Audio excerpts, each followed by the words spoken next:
ഈശോ മിശിഹായ്ക്ക് സ്തുതിയായിരിക്കട്ടെ. Praise be to Jesus. Hallelujah. Carmel Ruha ministry കുടുംബാംഗങ്ങളെ, നമ്മൾ വിശുദ്ധ യോഹന്നാനിൽ ലഭിച്ച വെളിപാടിൻ്റെ പുസ്തകം നമ്മൾ ഇന്നലെ ആമുഖമായിട്ട് നമ്മൾ എപ്പിസോഡ് ആരംഭിച്ചു കഴിഞ്ഞു. ഇന്ന് നമ്മൾ രണ്ടാം എപ്പിസോഡിലേക്ക് വരുമ്പോൾ 1-ാം അധ്യായത്തിൻ്റെ 1-ാം പാരഗ്രാഫാണ് നമ്മൾ വായിക്കാൻ പോകുന്നത്. അതിനെ തുടർന്നുള്ള എക്സ്പ്ലനേഷൻസ് ആണ് സിസ്റ്റർ പറയാനായിട്ട് പോകുന്നത്. നമുക്ക് വിശുദ്ധ ഗ്രന്ഥം കൈകളിലെടുത്ത് നെഞ്ചോട് ചേർത്ത് പിടിച്ച് ചുംബിച്ച് നമുക്ക് ഒരുമിച്ച് വായിക്കാം. പ്രാരംഭം ഒരുമിച്ച് വായിക്കാം. ആസന്ന ഭാവിയിൽ സംഭവിക്കാനിരിക്കുന്നവയെ തൻ്റെ ദാസന്മാർക്ക് വെളിപ്പെടുത്തുന്നതിന് വേണ്ടി ദൈവം യേശു ക്രിസ്തുവിന് നൽകിയ വെളിപാട്. അവൻ തൻ്റെ ദൂതനെ അയച്ച് ദാസനായ യോഹന്നാനെ ഇത് വെളിപ്പെടുത്തി. അവൻ ദൈവവചനത്തിനും യേശു ക്രിസ്തുവിന്റെ വെളിപാടിനും താൻ കണ്ട സകലത്തിനും സാക്ഷ്യം നൽകി. ഈ പ്രവചനത്തിലെ വാക്കുകൾ വായിക്കുന്നവരും കേൾക്കുന്നവരും ഇതിൽ എഴുതപ്പെട്ടിരിക്കുന്നത് പാലിക്കുന്നവരും അനുഗ്രഹീതർ, എന്തെന്നാൽ സമയം അടുത്തിരിക്കുന്നു. Price the Lord. പ്രിയപ്പെട്ടവരെ, ഇവിടെ പറയണത് നമുക്കറിയാം, ഇത് പിതാവായ ദൈവം, ഇതൊരു പ്രവചന ഗ്രന്ഥമാണ്. ഈ പുതിയ നിയമത്തിൻ്റെ എല്ലാം അവസാനത്തെ ഒരു ഗ്രന്ഥമായിട്ടാണ് ഇത് പൂർത്തീകരണ സമാപനമായിട്ടാണ് വരുന്നത്. ആസന്ന ഭാവിയിൽ സംഭവിക്കാനിരിക്കുന്ന പ്രവാചക ശബ്ദമാണ് അത് ഈ കാലഘട്ടത്തിനാണ് നൽകുന്നത്. തന്നെയുമല്ല പ്രിയപ്പെട്ടവരെയും, നമ്മൾ ഇതിൽ കാണുന്നത് പിതാവായ ദൈവം. ഇപ്പം യോഹന്നാൻ ലഭിച്ച വെളിപാട് എന്ന് പറയുമ്പോഴും പിതാവായ ദൈവം പുത്രനായ യേശു ക്രിസ്തുവിന് നൽകി ദൂതൻ വഴി തൻ്റെ ദാസനായ യോഹന്നാന് ലഭിച്ച വെളിപാട് എന്നാണ് നമ്മൾ ഇതിലെ ആദ്യത്തെ വരിയിൽ തന്നെ കാണുന്നത്. 1-ാമത്തെ വരിയിൽ തന്നെ നമ്മൾ കാണുന്നത് ഈ പിതാവായ ദൈവമാണ്. അപ്പോൾ ദൈവത്തെ വിശ്വസിക്കുന്ന അവൻ്റെ ദാസന്മാർക്ക് വേണ്ടിയുള്ളതാണ് ദൈവത്തിൻ്റെ രക്ഷാകര പദ്ധതികളും ഭാവിയിൽ വരുവാനിരിക്കുന്ന ഭാഗ്യങ്ങളും അനുഗ്രഹങ്ങളും തൻ്റെ വിശ്വസ്തമായ ജനതയ്ക്ക് കർത്താവ് മനസ്സിലാക്കി കൊടുക്കുക എന്നതാണ് ഇതിൻ്റെ ലക്ഷ്യം. അപ്പോൾ പിതാവായ ദൈവം പുത്രനായ യേശു ക്രിസ്തുവിനെ, അത് പ്രത്യേകമായിട്ട് എടുത്ത് പറയുന്നുണ്ട്, യേശു ക്രിസ്തുവിനെ. അപ്പോൾ ഈ വെളിപാടിൻ്റെ യഥാർത്ഥ ഉറവിടം പിതാവായ ദൈവമാണ്. ആമേൻ. Praise the lord. ഈ വെളിപാട് പുസ്തകത്തിൻ്റെ യഥാർത്ഥമായ ഉറവിടം പിതാവായ ദൈവമാണ്. ദൈവം പുത്രനായ യേശു ക്രിസ്തുവിനെ, അത് നമ്മൾ 1-ാമത്തെ വരി നോക്കും പറയാം, യേശു ക്രിസ്തുവിന് നൽകി.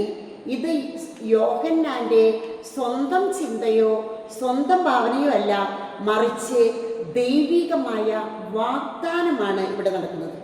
അപ്പോൾ വാഗ്ദാനം, സമയം അടുത്തിരിക്കുന്നു എന്ന് പറയുമ്പോൾ എല്ലാവരും പറയും ലോകം അവസാനിക്കാറായിരുന്നു. ഇവിടെ ലോകാവസാനമല്ല, പശ്ചാത്താപത്തിൻ്റെ മാനസാന്തരത്തിൻ്റെ ദിവസങ്ങൾ അടുത്തിരിക്കുന്നു, ആ സമയം അടുത്തിരിക്കുന്നു എന്നാണ് ദൈവം ഇവിടെ നമ്മൾക്ക് വാഗ്ദാനവും സമയവും വെളിപ്പെടുത്തുകയാണ്. അതുപോലെ തന്നെ ദൈവത്തെ വിശ്വസിക്കുന്നവരാണ് ഇവിടെ ദാസന്മാർ എന്ന് പറയുന്നത്. ദൈവത്തിൽ ആരൊക്കെ വിശ്വസിക്കുന്നുവോ, എന്തൊക്കെ പ്രതിസന്ധികൾ നമുക്കറിയാം. മതപീഡന കാലത്ത്, മതമർദ്ദനം അതിൻ്റെ ഉച്ചിയിൽ നടക്കുന്ന ഡൊമീഷ്യൻ ചക്രവർത്തിയുടെ കാലത്താണ് യോഹന്നാനെ പത്മോസ് ദ്വീപിലേക്ക് മാറ്റിയിട്ട് അവിടെ ഒറ്റപ്പെട്ടിരിക്കുന്ന ഈ യോഹന്നാനെ ഈ വെളിപാടുകൾ ലഭിക്കുന്നത്. അപ്പോൾ ഇവിടെ ദാസന്മാർ എന്ന് പറയുമ്പോൾ ദൈവത്തെ വിശ്വസിക്കുന്ന അവൻ്റെ ദാസന്മാർക്ക് വേണ്ടി വിശ്വാസമാണ് യോഹന്നാനെ മുന്നോട്ട് നയിച്ചത്. ഇനി രക്ഷാകര പദ്ധതികൾ, ഭാവിയിൽ നടക്കുവാനിരിക്കുന്ന കാര്യങ്ങൾ, ഇവയെല്ലാം ദൈവത്തോട് വിശ്വസ്തരായ ജനതകൾക്ക് മനസ്സിലാക്കി കൊടുക്കുക. അതാണ് ഇവിടെ ലക്ഷ്യമായിട്ട് നമുക്ക് കാണിച്ചു തരുന്നത്. ദൈവിക സന്ദേശം യോഹന്നാനിലെ എത്തിക്കുക, ദൈവിക സന്ദേശം. അപ്പം പിതാവായ ദൈവമാണ് വെളിപാട് പുസ്തകത്തിൻ്റെ ഉറവിടം. ഇനി നമ്മളിവിടെ വരുമ്പോൾ യോഹന്നാൻ ഏഷ്യയിലുള്ള 7 സഭകൾക്ക് എഴുതുന്നത്. അതിന് മുൻപായിട്ട് നമുക്ക് 1-ാമത്തെ പാരഗ്രാഫിൽ തന്നെ കാണാനായിട്ട് സാധിക്കും. പ്രിയപ്പെട്ടവർ, നിങ്ങൾ നോക്കുകയാണെങ്കിൽ 3-ാമത്തെ തിരുവചനം, ഇപ്പോൾ വിശുദ്ധ ബൈബിളിൽ 3-ാമത്തെ തിരുവചനം നമുക്കെടുക്കാം. 3-ാമത്തെ തിരുവചനം എന്താണ് ഇവിടെ പറയുന്നത്? ഇത് വായിക്കുന്നവർ ഈ പുസ്തക ഗ്രന്ഥം വായിക്കുന്നവർ, കേൾക്കുന്നവർ, ആരെങ്കിലും വായിച്ചിട്ട് അത് കേൾക്കുക. ഇപ്പൊ സിസ്റ്റർ ഇവിടെ വായിക്കുമ്പോൾ നിങ്ങൾ കേട്ടുകൊണ്ടിരിക്കുന്നു, ഒപ്പം വായിക്കുന്നു. ഇതിൽ പറയുന്നവ നിങ്ങൾ പാലിക്കുന്നു. ഇതിൽ പറയുന്നവ പ്രത്യേകം പറഞ്ഞു, ഇതിൽ എഴുതപ്പെട്ടിരിക്കുന്നത് പാലിക്കുന്നവരും അനുഗ്രഹീതർ. അപ്പൊ വായിക്കുന്നവർ, ചില എക്സ്പ്ലനേഷനിൽ ചിലർ തെറ്റി പറയുന്നുണ്ട്, വായിക്കുന്നവൻ എന്ന് പറയുന്നുണ്ട്. അത് തെറ്റാണ്. ഇവിടെ വായിക്കുന്നവൻ എന്നല്ല, ഇവിടെ വായിക്കുന്നവരും കേൾക്കുന്നവരും, ഇതിൽ എഴുതപ്പെട്ടിരിക്കുന്നത് പാലിക്കുന്നവരും അനുഗ്രഹീതർ. 3 തരത്തിലുള്ളവരും. ഇപ്പൊ ഈ കാലഘട്ടത്തിൽ എഴുതുന്നവരും എന്നും കൂടി പറയും. പലരും ബൈബിൾ മുഴുവനായിട്ട് എഴുതുന്നുണ്ട്, പഴയ നിയമം മുഴുവൻ എഴുതുന്നുണ്ട്, പുതിയ നിയമം നിയോഗം വെച്ച് മുഴുവൻ എഴുതി പകർത്തി എഴുതുന്നുണ്ട്. അതുപോലെ വചനം മാത്രം എഴുതുന്നുണ്ട്, 1000 തവണ എഴുതുന്നുണ്ട്, 33 തവണ എഴുതുന്നുണ്ട്, 7 തവണ എഴുതുന്നുണ്ട്. അങ്ങനെ എഴുതുന്നവരും അനുഗ്രഹീതർ എന്നാണ് സിസ്റ്റർ പറയുക. എന്തെന്നാൽ സമയം അടുത്തിരിക്കുന്നു. ഈ സമയത്തിൻ്റെ വിശദീകരണത്തിലേക്ക് നമ്മൾ കടന്നു വരുമ്പോൾ ദ റെസ്പോൺസ് ആൻഡ് ടൈമിങ്, അതായത് വാഗ്ദാനം, ദൈവം വാഗ്ദാനം ചെയ്തവ വിശ്വസിക്കേണ്ട സമയം അടുത്തിരിക്കുന്നു. അല്ലാതെ ഇത് ലോകാവസാനമല്ല, പേടിപ്പിക്കല്ല, ഭയപ്പാടിൻ്റെ അല്ല. ആ ഒരു കാര്യം പ്രത്യേകം. പാത്മോസ് ദ്വീപിലായിരിക്കുമ്പോഴാണ് യോഹന്നാൻ എന്ന അപ്പസ്തോലനെ ദൈവം തൻ്റെ വാഗ്ദാനവും സമയവും ദർശനവും എല്ലാം വെളിപ്പെടുത്തി കൊടുക്കുകയാണ്. അതിനുശേഷം 2-ാം പാരഗ്രാഫ് തുടങ്ങുന്നത് യോഹന്നാൻ ഏഷ്യയിലുള്ള 7 സഭകൾക്ക് എഴുതുന്നു. 7 എന്ന പൂർണ്ണത, 7 നക്ഷത്രങ്ങൾ, 7 വിളക്കുകൾ, 7 സഭകൾ.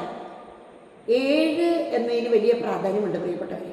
അപ്പൊ യോഹന്നാൻ ഏഷ്യയിലുള്ള 7 സഭകൾക്ക് എഴുതുന്നു. അപ്പൊ ഏഷ്യ മൈനർ ഒരുപാട് സഭകളുണ്ട് ആ കാലഘട്ടത്തിൽ. പക്ഷേ തിരഞ്ഞെടുക്കപ്പെട്ടവരെ ഈ സഭകളാണ്. നമ്മളത് മനഃപ്പാഠമാക്കുന്നത് നല്ലതാണ്. 7 സഭകളെ കുറിച്ച് ഇവിടെ കൃത്യമായിട്ട് പറയുന്നുണ്ട്.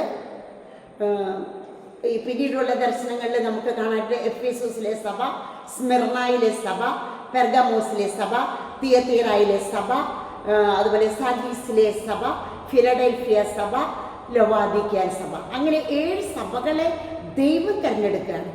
ഈ സഭകൾ നമ്മൾ വായിക്കുകയും അതിൻ്റെ വിശദീകരണം കാണുകയും ചെയ്യുമ്പോൾ അത് എന്നോടാണ് സംസാരിക്കുന്നത്. ദൈവവചനം നമ്മൾ വായിക്കുമ്പോൾ വചനം എന്നോട് സംസാരിക്കുന്നു. എന്നെ വചനം വിലയിരുത്തുന്നു, കാണുന്നു. എന്നെ കാണുന്ന വചനം ദൈവമാണ്. ദൈവം തന്നെയാണ് വചനം, വചനം തന്നെയാണ് ദൈവം. അപ്പോൾ ഇത് വായിക്കുമ്പോൾ 7 സഭകളുടെ കത്തുകൾ വായിക്കുമ്പോൾ അത് എന്നോട്, എൻ്റെ കുടുംബത്തോട്, എൻ്റെ ഇടവകയോട്, എൻ്റെ ആശ്രമത്തോട്, സഭാംഗങ്ങളോട്, എന്നോട് തന്നെ വചനം സംസാരിക്കുന്നു.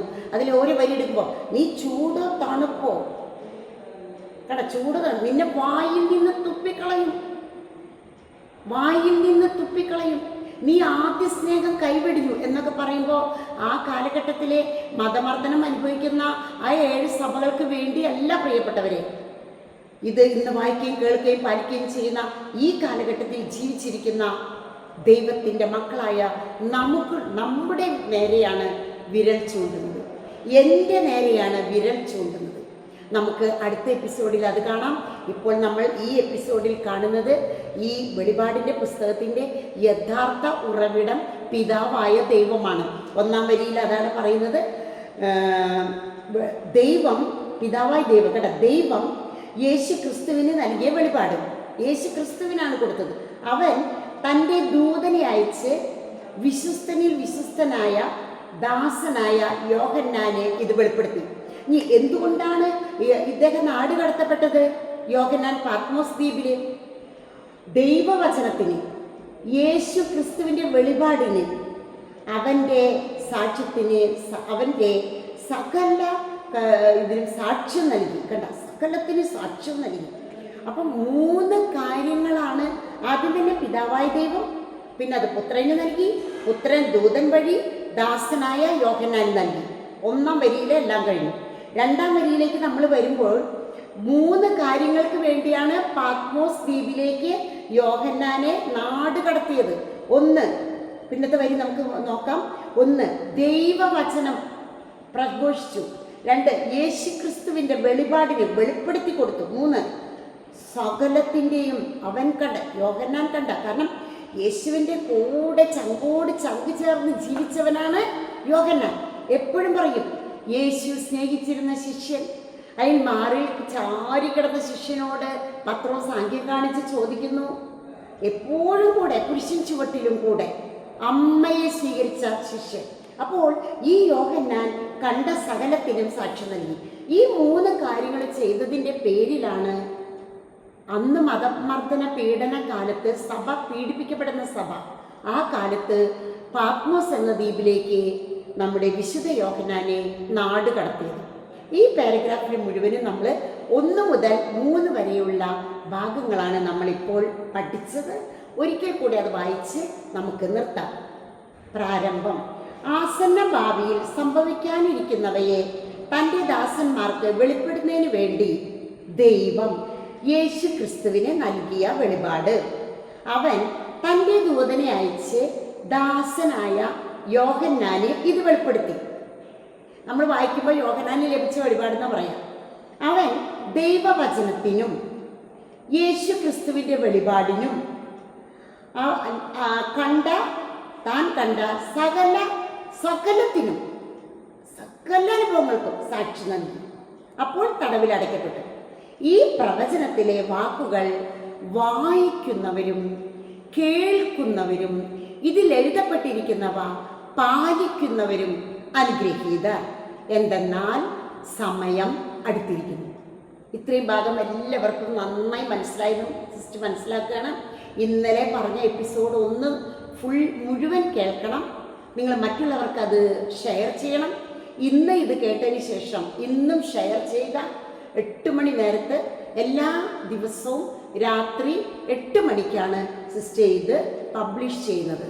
എല്ലാവരെയും യോഹന്നാന്റെ ലഭിച്ച വെളിപാടിലൂടെ കടന്നു പോകുന്നവരെ ഭാഗ്യവാന്മാർ, അനുഗ്രഹീതർ എന്നൊരിക്കൽ കൂടി സിസ്റ്റർ ഉറപ്പ് നൽകുകയാണ്. ആമേൻ.